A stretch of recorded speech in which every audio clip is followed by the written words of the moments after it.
যে ভেজাল পণ্যের ব্যবসা যে সকল ব্যবসায়ীরা করে তারা মহাপাপে পাপী, তারা মহাপাপী। তাদের ঠিকানা কোথায় হবে? আপনারা বলেন কোথায়? জান্নাত না জাহান্নাম? জাহান্নামে হবে, এটাও আমরা বলেছি। বাংলাদেশে খাদ্যে ভেজালের একটা ভয়াবহ চিত্র আপনাদের সামনে তুলে ধরেছি এবং সেখানে বলেছি যে গবেষণায় যা উঠে এসেছে সেই গবেষণার ফলাফল হচ্ছে যে ৭৬.৩২% খাবারেই আমাদের দেশে কি রয়েছে? জোরে বলেন, কি রয়েছে? ভেজাল রয়েছে। এই ভেজাল থেকে আমাদেরকে মুক্ত হতে হবে। খাবারে ভেজাল মানে কি? এর সারাংশ বলেছিলাম এভাবে যে আমরা প্রতিনিয়ত যেসব খাদ্য খাচ্ছি তার অর্ধেকেরও বেশি হচ্ছে ভেজাল। শিশু খাদ্য থেকে শুরু করে প্রত্যেকটা পণ্যে ভেজাল রয়েছে। এই ভেজালের ভিড়ে আসলটা চিনাই আমাদের জন্য অত্যন্ত দুষ্কর হয়ে গিয়েছে। তো ভেজাল খাদ্যের ব্যাপারে ইসলামের দৃষ্টিভঙ্গি হলো যে ভেজাল খাদ্য এটা খাওয়া বা ভেজাল যারা খাদ্যে মিশ্রণ করে এই কাজটা যারা করে এরা হারাম কাজ করছে। খাদ্যে ভেজাল মিশানো হালাল না হারাম?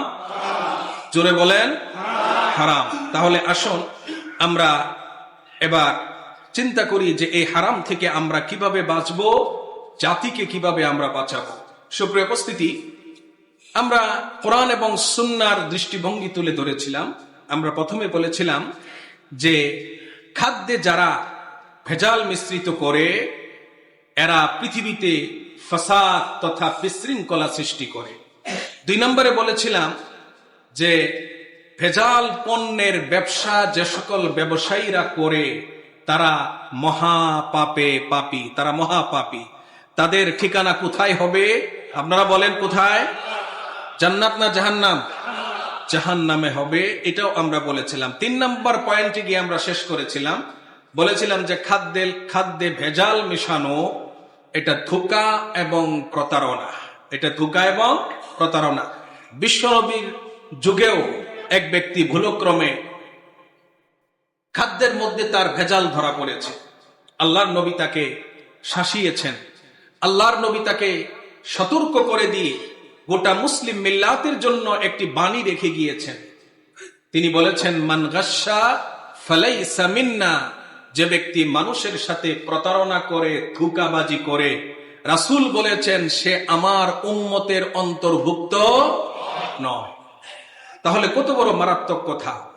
সুপ্রিয় উপস্থিতি, খাদ্যে ভেজাল দিয়ে যে অতিরিক্ত অর্থ ব্যবসায়ীরা উপার্জন করে তা অবৈধ পন্থায় তারা উপার্জন করে। আর এই অবৈধ পন্থায় উপার্জিত সম্পদ ভোগ করা, ফতোয়াটা আপনাই দেন, হালাল না হারাম? জোরে বলেন। অবৈধ পন্থায় যে ব্যক্তি সম্পদ অর্জন করে ভোগ করলো সে কি খাইলো? হারাম খাইলো। আল্লাহ রাব্বুল আলামিন সূরাতুল বাকারার 188 নম্বর আয়াতে তিনি আমাদেরকে সুস্পষ্টভাবে নিষেধ করেছেন। আল্লাহ রাব্বুল আলামিন বলেন, ওয়ালা তাকুলু আমওয়ালাকুম বাইনাকুম বিল বাতিল। আল্লাহ পাক বলেন, তোমরা পরস্পরে একে অন্যের সম্পদকে তোমরা অন্যায়ভাবে ভোগ করো না। অন্যায়ভাবে তোমরা একজন আরেকজনের সম্পদকে তোমরা ভোগ করো না, আত্মসাৎ করো না। সুপ্রিয় উপস্থিতি, অন্যায়ভাবে বলতে কি বোঝানো হয়েছে? কোন ব্যক্তি যদি চুরি করে কোনো মাল আনে সেই মাল হালাল না হারাম? হারাম। চুরির মাল, ছিনতাইয়ের মাল, ঘুষের মাল, সুদের মাল, এগুলা কি হালাল না হারাম? আল্লাহ পাক বলছেন তোমরা অন্যায়ভাবে একজন আরেকজনের সম্পদকে ভক্ষণ করো না। সেটা চুরির মাধ্যমে হতে পারে, ঘুষের মাধ্যমে হতে পারে, সুদের মাধ্যমে হতে পারে, ছিনতাইয়ের মাধ্যমে হতে পারে, প্রতারণার মাধ্যমে হতে পারে, হুকার মাধ্যমে হতে পারে। কথা ঠিক কিনা? সুতরাং অন্যের সম্পদ অন্যায়ভাবে ভক্ষণ করা যাবে না। খাদ্য পণ্যে ভেজাল মিশ্রিত করে যে ব্যক্তি পয়সা অর্জন করলো সেই পয়সা হালাল না হারাম? সুস্পষ্টভাবে হারাম। কোরআনের এই আয়াত হচ্ছে এর সুস্পষ্ট দলিল। সুপ্রিয় উপস্থিতি, সম্পদ বক্ষণের ক্ষেত্রে আমাদেরকে দুইটা ইসলামের মূলনীতি সামনে রাখতে হবে। দুইটা মূলনীতি। নাম্বার ওয়ান, যে বস্তুটা আমরা খাদ্য হিসাবে গ্রহণ করব সেটা হতে হবে হালাল। কি হতে হবে? হালাল হতে হবে। যেমন মনে করেন মদ অথবা নেশা উদ্রেককারী কোনো জিনিস, সেটা অন্য কোনো জিনিস হোক, এটা হালাল না হারাম? হারাম। এই মদ এটা হারাম। শুকুরের গোশত, কুকুরের গোশত হালাল না হারাম? হারাম। তাহলে যে জিনিস হালাল এটা খাওয়া যাবে, আর যেটা হারাম এটা খাওয়া যাবে না। দুই নম্বর মূলনীতি হচ্ছে বস্তুটি হালাল হলেও তার উপার্জনের পন্থাটি বৈধ হতে হবে। সেটা কোন পন্থায় উপার্জন করেছে সেটা দেখতে হবে। যেমন মনে করেন আম, এটা কি হালাল না হারাম? হালাল একটা ফল আম। এটা যদি আপনি আপনার হালাল ইনকামের পয়সা দিয়ে কিনে খান এটা হালাল, কিন্তু সেই আমটা যদি আপনি চুরি করে খান তাহলে আমটা হালাল, কিন্তু পন্থাটা, কথা বুঝে নাই, পন্থাটা হারাম। হালাল বস্তুর ইনকামটা, হালাল বস্তুকে যদি আপনি অন্যায়ভাবে উপার্জন করে যদি খান তাহলে সেই হালাল বস্তু কিন্তু আর হালাল থাকে না। তাহলে দুইটা জিনিস, বস্তুটা হালাল হতে হবে, পবিত্র হতে হবে, এবং সেই হালাল বস্তু হালাল উপায়ে ইনকাম করতে হবে, উপার্জন করতে হবে, তাহলে এটা কি হবে? হালাল হবে। কিন্তু যদি কেউ চুরি করে সংগ্রহ করে তবে তা অবৈধ হবে, কেননা তার উপার্জনের পন্থাটি বৈধ নয়, এটা হারাম। আল্লাহ রাব্বুল আলামিন হালাল বস্তুকে পবিত্র এবং অবৈধ পন্থায় অর্জিত বস্তুকে আল্লাহ তাআলা কোরআনে কারীমের ভাষায় অপবিত্র বলে আল্লাহ তাআলা উল্লেখ করেছেন। আল্লাহ পাক নবীদের কাজ কি এ প্রসঙ্গে কোরআনে কারীমের একটা আয়াতে কয়েকটা বস্তুর মধ্যে আল্লাহ তাআলা এই বিষয়টাকে উল্লেখ করেছেন যে নবীরা তারা আল্লাহ পাকের অনুমতি ক্রমে, তারা আল্লাহ পাকের নির্দেশ ক্রমে পবিত্র এবং ভালো জিনিসকে তারা হালাল বলে ঘোষণা করে। আল্লাহ পাক বলেন ওয়ায়ুহিল্লু লাহুমুত তাইয়্যিবাত ওয়ায়ুহাররিমু আলাইহিমুল খাবাইস। অর্থাৎ নবীরা তার উম্মতের জন্য সকল পবিত্র বস্তুকে তারা হালাল ঘোষণা করেন এবং সকল অপবিত্র বস্তুকে তারা হারাম ঘোষণা করেন। সুবহানাল্লাহ বলবেন না? সুবহানাল্লাহ, সুবহানাল্লাহ। ভেজাল যুক্ত যে খাদ্য, ভেজাল যুক্ত খাদ্যের মাধ্যমে উপার্জিত অর্থ এটা অবৈধ এবং হারাম, অবৈধ এবং হারাম। সুতরাং এটা যারা করবে তাদেরকে মনে রাখতে হবে যে আপনি একটা হালাল বস্তুর মধ্যে আপনি ভেজাল মিশ্রিত করলেন। আমটা এখনো পাকে নাই, পাকার সময় হয় নাই, আপনি কেমিক্যাল ব্যবহার করে এটার মধ্যে এটাকে আপনি পাকালেন, পাকিয়ে বাজারে এটাকে চড়া দামে বিক্রি করলেন। পৃথিবীর হয়তো কেউ দেখে নাই, কিন্তু কে দেখেছে?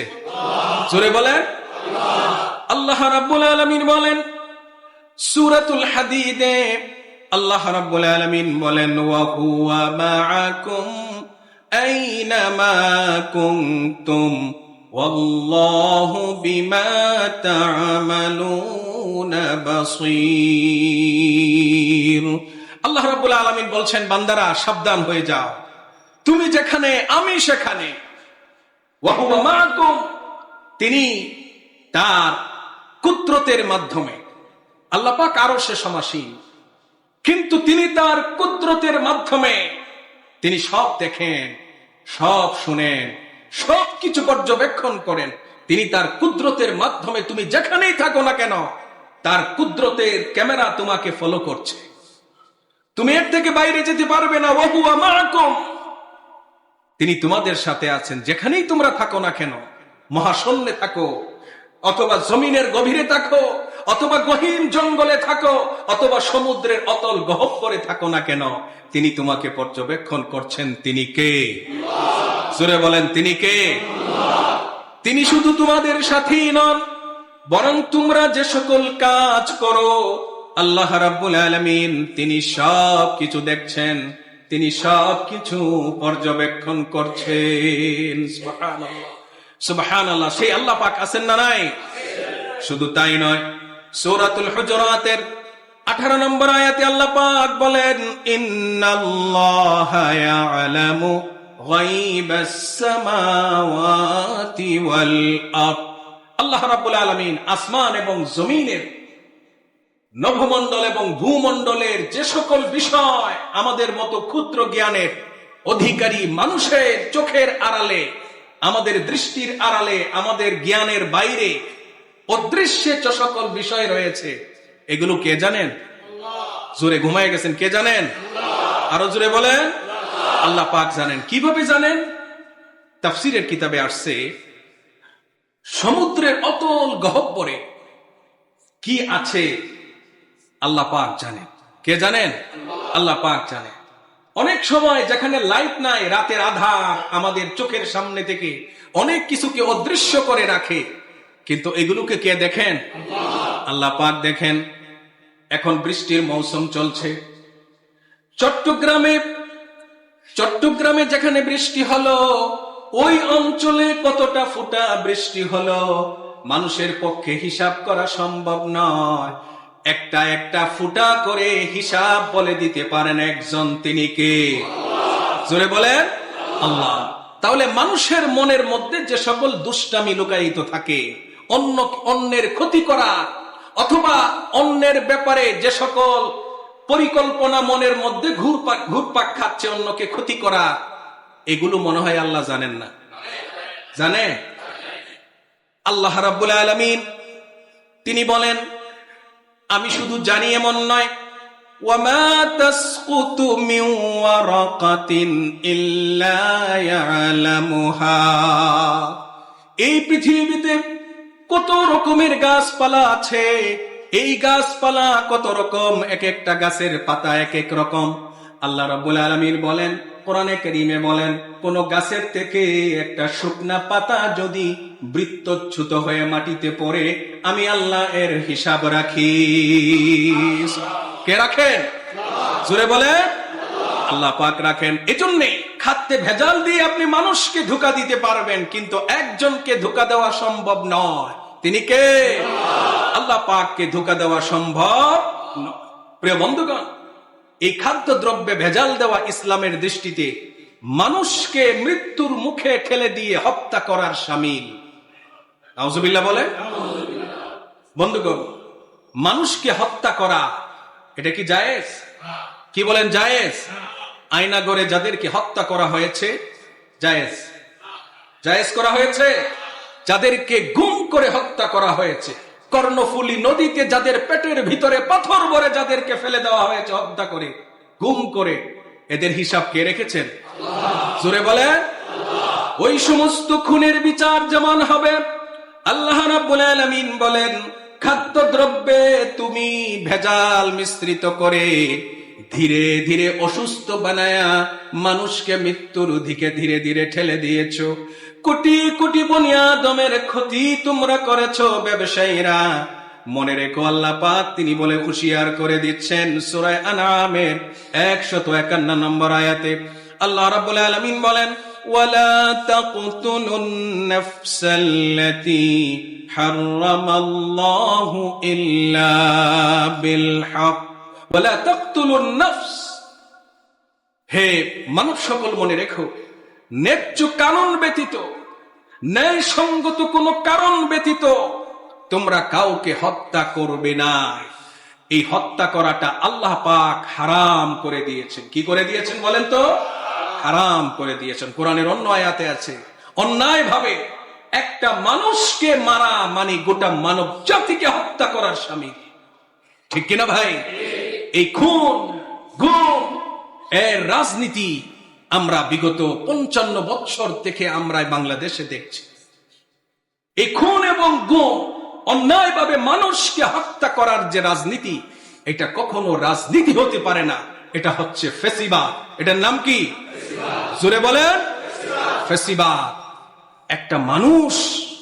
একটা মানুষ বড় হতে কতদিন সময় লাগে, একটা মায়ের কত কষ্ট হয়। একবার চিন্তা করেছে, একটা মানুষকে মেরে দিলেন, বাস দুনিয়া থেকে শেষ হয়ে গেল? না না, প্রত্যেকটা মানুষের হত্যার বিচার করবেন একদিন কে? আল্লাহ পাক করবেন। সুতরাং আমাদেরকে সাবধান হয়ে যেতে হবে। যে আয়াতটা আমি তেলাওয়াত করেছি সূরাতুল আনআমের 151 নম্বর আয়াত, এই আয়াতে অন্যায়ভাবে কাউকে হত্যা করার পদক্ষেপ গ্রহণ করা থেকে আল্লাহ পাক আমাদেরকে নিষেধ করেছেন। যেভাবেই তা হোক না কেন, যেভাবেই হোক, যেভাবেই তাকে হত্যা করা হোক, আল্লাহ পাক নিষেধ করেছেন। আর খাদ্যদ্রব্যে ভেজাল প্রদান করে ধীরে ধীরে মানুষকে মৃত্যুর দিকে যে ব্যবস্থা ঠেলে দেয়, সেই ব্যবস্থা ইসলামের দৃষ্টিতে চূড়ান্তভাবে হারাম, চূড়ান্তভাবে হারাম। সুতরাং খাদ্যে ভেজাল দেওয়া যাবে? কথা জোরে বলেন, যাবে?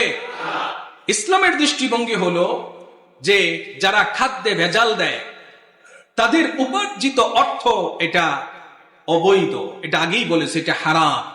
খাদ্যদ্রব্যে ভেজাল দিয়ে, ওজনে কম দিয়ে, মিথ্যা বলে প্রতারণা করে যারা অবৈধভাবে অর্থ সম্পদ উপার্জন করলো, সেই অর্থ সম্পদ হালাল না হারাম? হারাম। তাহলে আরেকটা জিনিস জেনে নেন, ইসলামের দৃষ্টিতে যে ব্যক্তি অবৈধ পন্থায় অর্জিত সম্পদ ভক্ষণ করলো, সে যদি সারা রাত তাহাজ্জুদের নামাজ পড়ে, আল্লাহ কবুল করবেন? হজ করলে, উমরা করলে কবুল করবেন না। যারা খাদ্যে ভেজাল দেয় তাদের উপার্জিত অর্থ কোরআন এবং হাদিসের দৃষ্টিতে অবৈধ হওয়ায় আল্লাহ পাক তাদের কোন ইবাদতকে তিনি কবুল করবেন না। আল্লাহ পাক কবুল করবেন না। আল্লাহ তাআলা মানুষকে পৃথিবীতে তার গোলামি করার জন্যই আল্লাহ তাআলা পাঠিয়েছেন। কিসের জন্য পাঠিয়েছেন বলেন তো? আল্লাহ পাকের গোলামি করার জন্যই। আল্লাহ পাকের আদেশ নিষেধ মেনে একটি শান্তিময় সমাজ গঠন করার জন্যই আল্লাহ তাআলা পৃথিবীতে মানুষকে পাঠিয়েছেন। বিশৃঙ্খলা করার জন্যে, জুলুম করার জন্যে, অন্যায় অনাচার করে পৃথিবীর সুশৃঙ্খল ব্যবস্থাকে নস্যাৎ করার জন্য আল্লাহ পৃথিবীতে মানুষ পাঠান নাই। সুতরাং যারা খাদ্যে ভেজাল দেয় তাদের উপার্জিত অর্থ অবৈধ হওয়ায় আল্লাহ পাক তাদের ইবাদত কবুল করবেন না। কারণ মানুষের ইবাদত কবুল হওয়ার জন্য ইসলামের দৃষ্টিতে এর পূর্ব শর্ত হলো হালাল রুজি।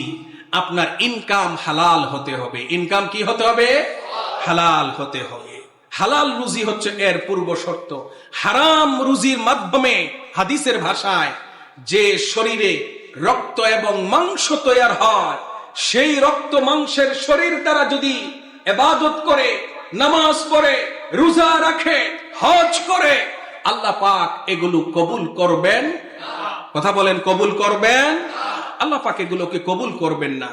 আপনি বলবেন হুজুর দলিল চাই। হ্যাঁ, দলিল আপনাদের জন্য আমি নিয়েই এসেছি। দলিল কি? আল্লাহ নবী বলছেন, হযরত আবু হুরায়রা রাদিয়াল্লাহু তাআলা আনহু থেকে হাদিসটি বর্ণিত। তিনি বলছেন যে রাসূল পাক সাল্লাল্লাহু আলাইহি সাল্লাম বলেন, ইয়া আইয়ুহান নাস, হে মানব সকল, ইন্নাল্লাহা তাইয়্যিবুন লা ইয়াকবালু ইল্লা তাইয়্যিবা। হে মানব সকল শোনো, আল্লাহ পাক পবিত্র, তিনি পবিত্রতা ছাড়া কোনো কিছুকে গ্রহণ করেন না।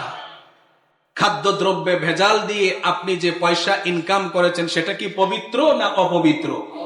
অপবিত্র। সেই পয়সা খেয়ে আপনি ইবাদত করলেন, আল্লাহ পাক সেই ইবাদত কবুল করবেন না। কারণ কি? এর মধ্যে কি আছে? অপবিত্রতা লেগে আছে। আল্লাহর নবী বলেন, ওয়া ইন্নাল্লাহা আমারাল মুমিনিনা বিমা আমারা বিহিল মুরসালিন। আল্লাহ পাক নবী রাসূলদেরকে যে ব্যাপারে নির্দেশ দিয়েছেন, সাধারণ উম্মতদেরকেও সেই নির্দেশই দিয়েছেন।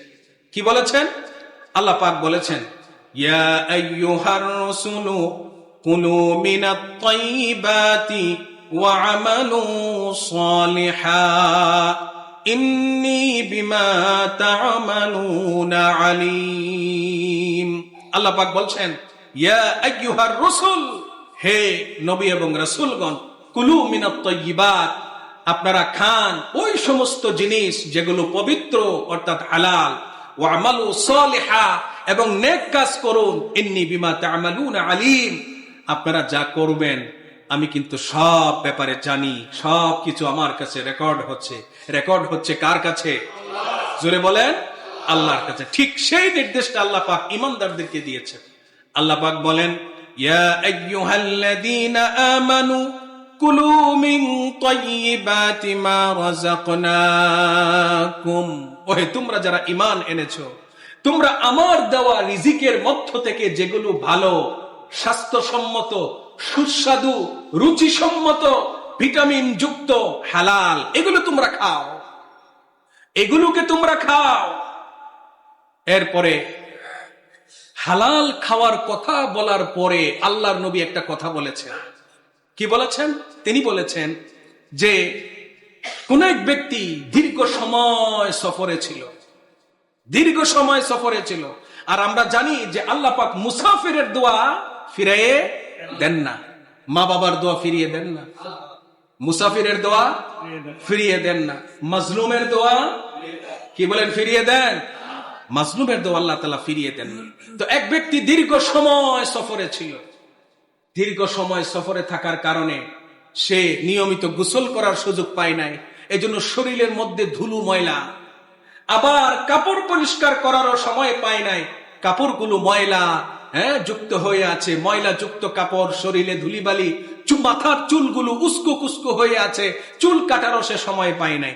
এমন একটা নিরীহ অসহায় মুসাফির ব্যক্তি, সে যদি আল্লাহর কাছে আল্লাহর একটা পছন্দনীয় ইয়ে আছে শব্দ, যে শব্দটা আল্লাহ খুব পছন্দ করেন, সেটা হচ্ছে রব। বলেন তো সেটা কি? রব। প্রত্যেকটা দুয়ার সামনে দেখবেন লেখা আছে রব্বানা, রব্বানা আতিনা ফিদ দুনিয়া হাসানা ওয়া ফিল আখিরাতি হাসানা ওয়া কিনা আযাবান নার, ওয়া কিনা আযাবান নার। তাহলে এই যে আল্লাহ পাকের এই যে নাম রব, রব বলে কি আমরা আর কাউকে ডাকি? ডাকি না। তিনি হচ্ছেন রব্বুল আলামিন। এই যে রব শব্দটা, রব, এই রব শব্দটা বলে আল্লাহ তাআলাকে ডাক দিলে আল্লাহ তাআলা দোয়া ফিরিয়ে দেন না। তো কোন ব্যক্তি যদি এমন অসহায় অবস্থায়ও আকাশের দিকে দুইটা হাত তুলে যদি বলে ইয়া রব্বি, ইয়া রব্বি, হে আমার রব, হে আমার রব, এভাবে যদি সে চিৎকার করে আর যদি আল্লাহর কাছে কোনো কিছু চায়, আল্লাহ বলছেন, আল্লাহ নবী বলতেছেন ইয়া রব্বি, ইয়া রব্বি বলে চিৎকার করলে দোয়া তো কবুল হওয়ার কথা, কিন্তু আল্লাহ পাক তার দোয়ার দিকে ভ্রুক্ষেপ করবেন না। কারণ ওয়া মাতআমুহু হারামুন ওয়া মাশরাবুহু হারাম, কারণ সে যে খাদ্য খায় তা হারাম, সে যে কাপড়টা পরে সেটা হারাম, এবং তার দেহে যতটুকু শক্তি আছে ওয়াগুযিয়া বিল হারাম, দেহের রক্ত মাংস এবং দেহে শক্তি অর্জিত হয়েছে এই হারামের কারণে। আল্লাহ নবী বলছেন ফাআন্না ইউস্তাজাবু লাহু, তাহলে তার দোয়াকে আল্লাহ তাআলা কিভাবে কবুল করবেন? বন্ধুগণ, এই হলো নবীর কথা। অর্থাৎ নবী করিম সাল্লাল্লাহু আলাইহি ওয়াসাল্লাম আমাদেরকে বলছেন যে তোমার খাদ্য যদি হয় হারাম, তোমার পানীয় যদি হয় হারাম, তোমার দেহের পোশাক আশাক যদি হয় হারাম, তোমার দেহের যে শক্তি সেটাও যদি হারাম খাদ্যের দ্বারা অর্জিত হয়, আর তুমি যদি সফরের অবস্থায়ও থাকো, আল্লাহকে যদি তুমি ইয়া রব্বি বলেও যদি তুমি ডাকো, তাহলেও আল্লাহ পাক তোমার দোয়ায় কোনো প্রক্ষেপ করবে। তাহলে কি বোঝা গেল? হারাম খাদ্যের মাধ্যমে অর্জিত যে শক্তি, এই শক্তিতে কোনো ব্যক্তি যদি ইবাদত করে, ইবাদত কবুল হবে হবে না। দোয়া এটা একটা উল্লেখযোগ্য ইবাদত। হাদিসে এসেছে আদ-দুআউ মুখুল ইবাদাহ, দোয়া হচ্ছে ইবাদতের সারাংশ, দোয়া হচ্ছে ইবাদতের মূল, ইবাদতের মূল। শুধু তাই নয়, আল্লাহর নবী আরেকটা হাদিসে বলেছেন, আদ-দুআউ হুয়াল ইবাদাহ, অর্থাৎ দুআই হচ্ছে ইবাদত। দেখেন, আমরা নামাজ একটা উল্লেখযোগ্য ইবাদত। যার নামাজ নাই তার নামের সাথে ইসলামের কোনো সম্পর্ক, কথা ঠিক কিনা? আমি বলি না, এ ফতোয়া 1500 বছর আগে মানবতার বন্ধু বিশ্ব নবী দিয়ে গিয়েছেন। যে নামাজ পড়ে না আর যে নামাজ পড়ে, তাদের দুইজনের মধ্যে পার্থক্য হলো, যে নামাজ পড়ে সে মুসলমান, আর যে নামাজ পড়ে না সে কাফের। প্রিয় বন্ধুগণ, সূরাতুল ফাতিহা ছাড়া নামাজ হয় না। এই সূরাতুল ফাতিহার মধ্যে প্রথম থেকে নিয়ে শেষ পর্যন্ত কথাগুলোর মধ্যে দোয়া আছে না নাই? কি বলেন, আছে না নাই? আল্লাহর প্রশংসা করে আমরা আল্লাহর কাছে একটা জিনিস চেয়েছি। কি চেয়েছি? ইহদিনাস সিরাতাল মুস্তাকিম। হে আল্লাহ, তুমি আমাদেরকে সিরাতে মুস্তাকিম দেখাও, সিরাতে মুস্তাকিমের দিশা দাও। চাই কিনা ভাই আমরা এটা? তাহলে এই যে ইবাদত, ইবাদতের সারাংশ, ইবাদতের মূল বিষয় হচ্ছে দোয়া, দোয়াই হচ্ছে ইবাদত। এজন্যই আমরা যদি আমাদের জীবনটাকে যদি আমরা হালাল দিয়ে সাজাতে না পারি, ইবাদত দিয়ে কোনো কাজ হবে? প্রিয় বন্ধুগণ, আল্লাহর নবী সুস্পষ্ট ভাবে বলে দিয়েছেন, মিশকাত শরীফে হাদিসটা এসেছে, আল্লাহর নবী বলেছেন, লা ইয়াদখুলুল জান্নাতা জাসাদুন উযিয়া বিল হারাম। ওই দেহ জান্নাতে প্রবেশ করবে না যে দেহের রক্ত মাংস গড়ে উঠেছে কি দিয়ে? কথা জোরে বলেন, কি দিয়ে? হারাম দিয়ে গড়ে উঠেছে, সেই দেহটা জান্নাতে প্রবেশ করবে না। বন্ধুগণ, খাদ্যদ্রব্যে বা অন্যান্য পণ্যে যারা ভেজাল মিশ্রিত করে, তারা মূলত কাজটা কি করে? কোরআন এবং হাদিসের দৃষ্টিতে তারা এখানে সত্যের সঙ্গে অসত্যকে মিশ্রিত করে, সত্যের সঙ্গে অসত্যকে মিশ্রিত করে। দেখেন, আল্লাহ পাক পৃথিবীতে যা কিছু আমাদেরকে খাদ্য হিসেবে দিয়েছেন, এটা বলেন ভাত বলেন, রুটি বলেন, ফলমূল বলেন, অন্যান্য জিনিস বলেন, যদি মানুষ এর মধ্যে কোনো কেমিক্যাল ব্যবহার না করে, আল্লাহ কি ফেরেশতার মাধ্যমে কোনো কেমিক্যাল ব্যবহার করান? কি বলেন, করান?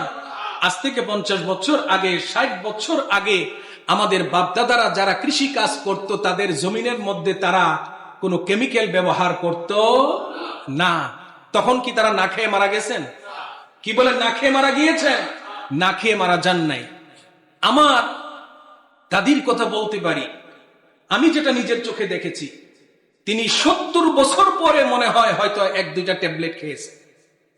এর আগে কোনো ঔষধ তার লাগে নাই। কারণ আল্লাহ পাক আমাদের খাদ্য হিসেবে যা নাজিল করেছিলেন তা ছিল পিওর। এটা ছিল সত্য, এটা ছিল হক। এটাকে আমরা বাতিলের সাথে মিশ্রিত করেছি, এটাকে আমরা বিভিন্ন কেমিক্যালের সাথে মিশ্রিত করে আমরা এটাকে নষ্ট করে দিয়েছি। সুপ্রিয় উপস্থিতি, আল্লাহর নবী একবার প্রশ্ন করলেন, কিছু সাহাবীদেরকে প্রশ্ন করলেন। কিলা লি রাসূলিল্লাহি সাল্লাল্লাহু আলাইহি ওয়াসাল্লাম, আল্লাহর নবীর সাহাবীরা নবীকে প্রশ্ন করলেন। কি প্রশ্ন করলেন?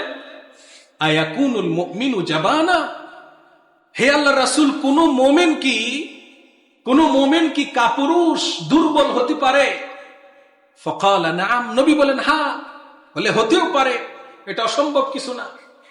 ফাকিলা লাহু, তাকে আবার জিজ্ঞেস করা হলো, আয়াকুনুল মুমিনু বাখিলান, কোন মুমিন কি কৃপণ হতে পারে? যদিও কৃপণতা আল্লাহর কাছে পছন্দনীয় নয়, কৃপণ আল্লাহর রহমত থেকে দূরে, কিন্তু তারপরেও নবী বলছেন নাম, হতেও পারে। আল্লাহ নবীকে আবার জিজ্ঞেস করা হলো, ফাকিলা লাহু আয়াকুনুল মুমিনু কাযযাবা, হে আল্লাহর রাসূল, কোন ঈমানদার নরনারী মিথ্যাবাদী হতে পারে কিনা? কাপুরুষ হতে পারে? বলে হ্যাঁ হতে পারে। বাখিল হতে পারে? বলে হ্যাঁ হতে পারে। কিন্তু কোন ঈমানদার নরনারী মিথ্যাবাদী হতে পারে কিনা? সাহাবীরা আল্লাহর নবীকে জিজ্ঞেস করলো। দেখেন নবীর উত্তরটা, ফাকালা লা, নবী বললেন যে না, কোন ঈমানদার মিথ্যাবাদী হতে পারে বলেন পারে? আমরা যে যুগটাকে আইয়ামে জাহিলিয়ত বলি, যে যুগে নবী পৃথিবীতে আগমন করেছিলেন, সেই যুগের মানুষের অনেক নেগেটিভ দিক আছে। কিন্তু আপনারা কি জানেন, সেই যুগে মানুষ মিথ্যা বলতো না। কি বলতো না? মিথ্যা বলাটাকে তারা কাপুরুষতা মনে করত। প্রিয় বন্ধুগণ, আজকেই গুণ ইউরোপিয়ানরা নিয়ে গেছে। তারা সাধারণত তাদের সমাজের মধ্যে যারা থেকেছেন তারা জানেন, তারা ওজনে কম দেয় না, ভেজাল মিশ্রিত করে না। তারা আপনাকে ঠকানোর জন্য মিথ্যা কথা বলবে না। যারা ইউরোপে গিয়েছেন আপনি তাদের কাছে জিজ্ঞেস করেন বিষয়টা। কিন্তু আজকে আমরা ইমানদার হওয়ার পরেও আমাদের মিথ্যা কথা বলা ছাড়া ভাত হজম হয় না। ঠিক কিনা ভাই? মিথ্যা কথা সংসদে দাঁড়িয়ে বলে, আছে না নাই? জাজ্জল্যমান মিথ্যা কথা দাঁড়িয়ে বলে, অথচ কোটি কোটি বনি আদম তা ফলো করছে, লক্ষ্য করছে। আমরা কোন জায়গায় দাঁড়িয়ে কোন কথা বলতে হবে, কিভাবে বলতে হবে, এটা অনেক সময় আমরা এটাকে যাচাই বাছাই করি না। প্রিয় বন্ধুগণ, এই যে সত্যকে মিথ্যার সাথে মিশ্রিত করা, এটা আল্লাহ পাক কোরআনে কারিমে তিনি সরাসরি নিষেধ করেছেন। আল্লাহ রাব্বুল আলামিন তিনি আমাদেরকে জানিয়ে দিয়েছেন সূরাতুল বাকারার 42 নম্বর আয়াতে আল্লাহ রাব্বুল আলামিন বলেন, ওয়ালা তালবিসুল হাক্কা বিল বাতিলি ওয়া তাকতুমুল হাক্কা ওয়া আনতুম তা'লামুন। তোমরা সত্যকে মিথ্যার সাথে মিশ্রিত করো না, আর জেনে শুনে তোমরা সত্যকে গোপন করো না। সত্য গোপন করা হয় কিনা এই যুগে? কি বলেন, হয় কিনা? ঘটে একটা, মিডিয়ার মাধ্যমে আমাদেরকে শোনানো হয়, দেখানো হয় আর একটা। এরকম আছে না আমাদের সমাজে? এটা কি জায়েজ না না জায়েজ? হালাল না হারাম? সুস্পষ্টভাবে হারাম। আল্লাহ পাক এগুলো থেকে আমাদেরকে সতর্ক করেছেন। সুপ্রিয় উপস্থিতি, পণ্যে ভেজাল প্রদানের ফলে ব্যক্তি এবং সমষ্টি পর্যায়ে জীবন এবং সম্পদের সমূহ ক্ষতি হয়। আল্লাহর নবী আমাদেরকে এর থেকে নিষেধ করেছেন। তিনি বলেছেন, লা দরারা ওয়ালা দিরার, তুমি ক্ষতিগ্রস্ত হয়েও না, অন্যের ক্ষতি তুমি করো না। পণ্যদ্রব্যে ভেজাল প্রদানের ফলশ্রুতিতে আমাদের সামাজিক জীবনের কি ভয়াবহ শাস্তি নেমে আসে দেখেন হাদিসের ভাষায়। পণ্যদ্রব্যে ভেজালের ফলে দুর্ভিক্ষ, অনাবৃষ্টি এবং খাদ্যে ঘাটতির সৃষ্টি হয়। তিনটা জিনিস। খাদ্যদ্রব্যে যারা ভেজাল দেয়, ওজনে যারা কম দেয়, এই কারণে আমাদের সমাজের মধ্যে দুর্ভিক্ষ নেমে আসে, অনাবৃষ্টি হয় এবং খাদ্যে চরম ঘাটতি দেখা দেয়। খাদ্যে চরম ঘাটতি দেখা দেয় এবং সবচেয়ে ভয়াবহ হলো হাদিসের ভাষায় সমাজের মানুষের উপরে জালেম শাসকরা চেপে বসে। নাউজুবিল্লাহ বলবেন না? তাহলে মনে শুধু জালেম শাসককে দোষ দিয়ে চলবে না, আমাদের সমাজের আমাদের মানুষের কর্মকাণ্ড আমাদের ঘাড়ের উপরে জালেম শাসক চেপে বসার একটা কারণ। এই কারণ আমাদের হাতের কামাই। কার কামাই বলেন?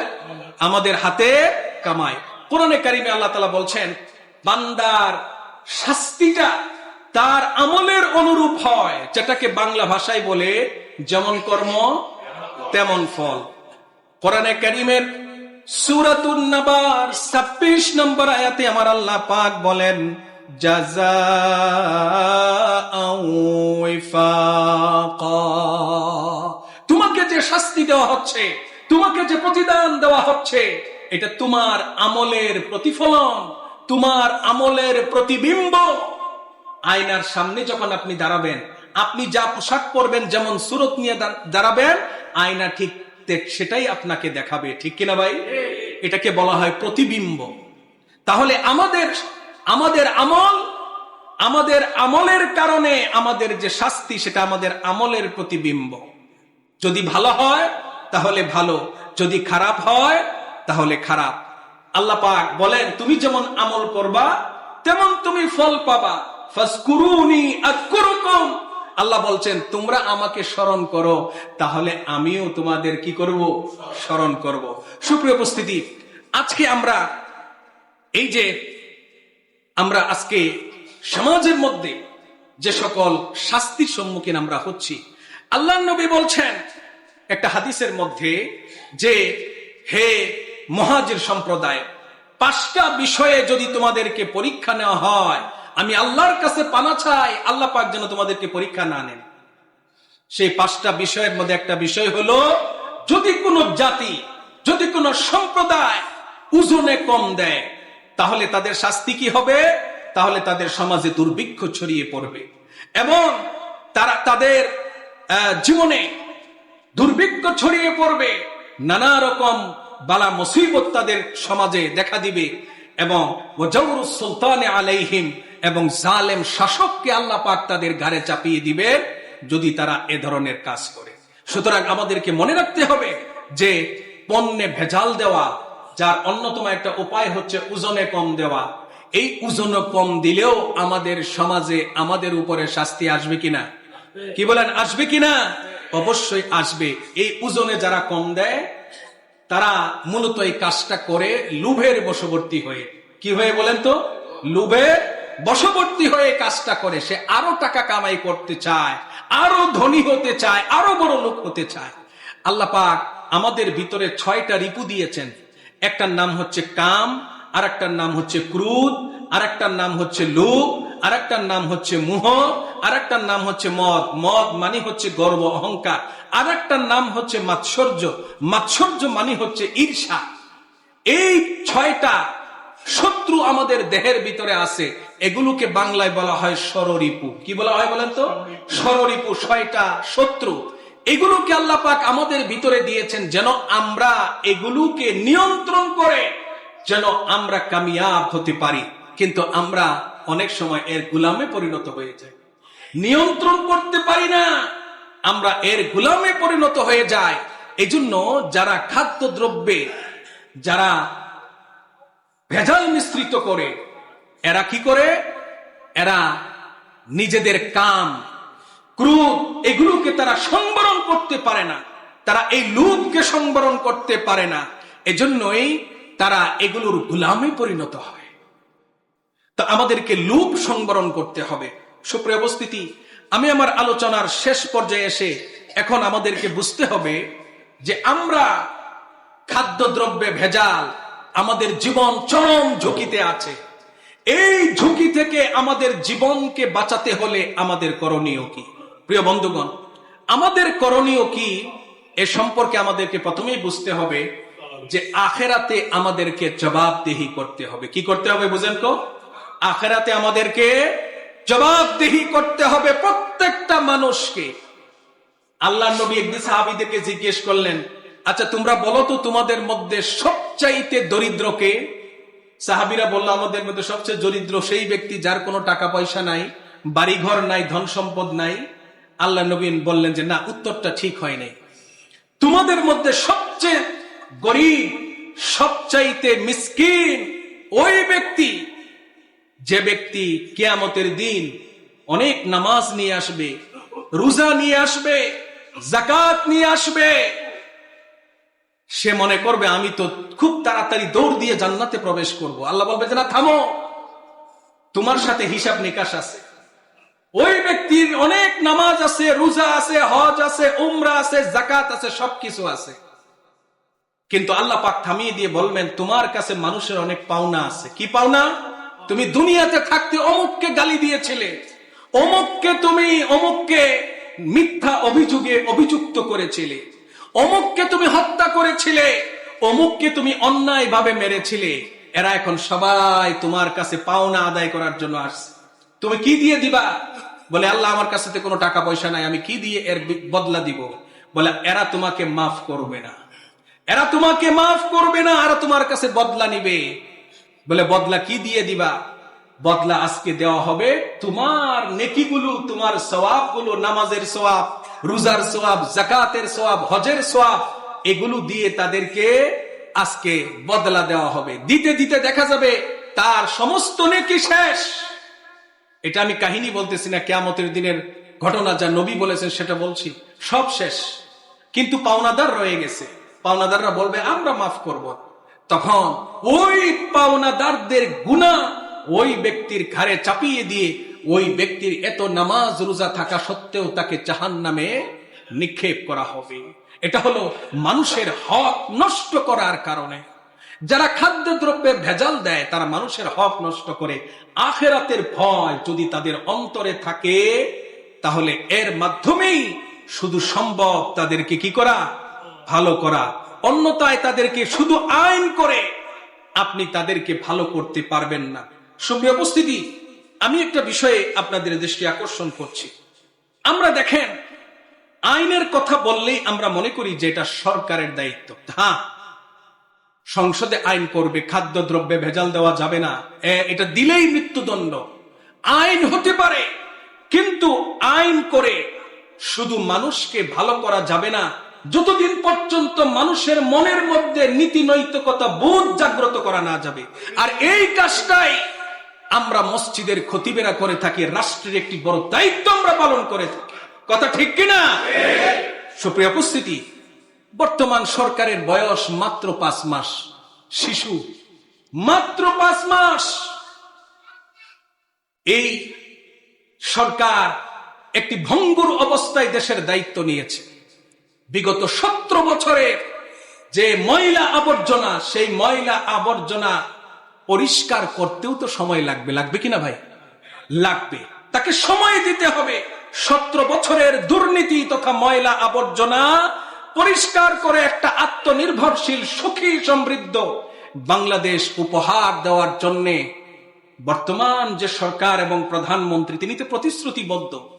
কিন্তু আসলে কথাটা আমরা পত্রপত্রিকা এবং সোশ্যাল মিডিয়া দেখলে বোঝা যায় যে আমাদের মতো অস্থির জাতি পৃথিবীতে আর খুব কম আছে। আমরা বর্তমান সরকারের শুধু নেগেটিভ দিকগুলোকে আমরা বর্ণনা করি, তার যে পজিটিভ দিকগুলো আছে বিগত 5 মাসের মধ্যেও এগুলো কিন্তু আমরা কেউ বলি না। হ্যাঁ, সরকার যদি দুর্নীতি করে, যদি তার চাঁদাবাজি বন্ধ করতে না পারে, আমরা সেটা ছাড় দিব না। কি বলেন, দিব? আমরা ছাড় দিব না। কিন্তু যে ব্যক্তিটা 17 বছর ইউরোপের রানী লন্ডনে বসে থেকে ইউরোপের দেশগুলো কিভাবে শান্তিতে দেশ চালায়, তাদের দেশ দুর্নীতি মুক্ত, এটা তিনি নিজের চোখে দেখে এসেছেন। এটা আমাদের দেশে তিনি অ্যাপ্লাই করতে চান। আচ্ছা, আপনারাই বলুন, 5 মাসে সম্ভব? কি বলেন, 5 মাসে সম্ভব? আমাদেরকে সময় দিতে হবে এবং সবর করতে হবে, কারণ সবর করা ছাড়া আমাদের উপায় নাই। আমরা বিগত 17 বছরে দেশটাকে এমন এক নরকের কিনারে এনে দাঁড় করিয়ে দিয়েছিলাম যে এখান থেকে দেশটা উদ্ধার হওয়াটা খুব কঠিন ছিল। আল্লাহ পাক দয়া করে আমাদেরকে এই দেশটা উদ্ধার করে দিয়েছেন। এখন এই সরকার যদি ব্যর্থ হয় তাহলে শুধু সরকার ব্যর্থ হবে না, এদেশের স্বাধীনতা সার্বভৌমত্বের সূর্য ডুবে যাবে এবং আমাদের শত্রুরা উৎ পেতে আছে আমাদের স্বাধীনতার সূর্যটাকে ছিনিয়ে নেওয়ার জন্য। কথা ঠিক কিনা? এজন্য ভাইয়েরা আমার, আমরা সরকারের কাছে দাবি করব, আপনি সর্বপ্রথম দুর্নীতির টুটি চেপে ধরুন। দুর্নীতির ব্যাপারে 0 টলারেন্স হন।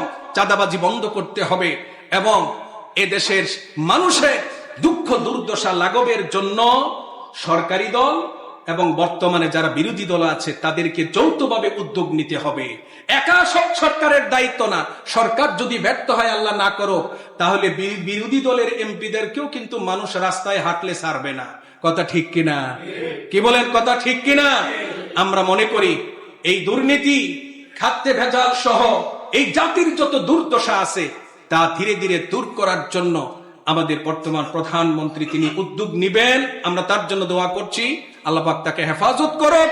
কিন্তু দুর্নীতি করলে, চাঁদাবাজি করলে, বন্ধ না করলে আমরা ছাড় দিব না। কথা ঠিক কিনা? আল্লাহ পাক আমাদেরকে বোঝার তৌফিক দান করুন।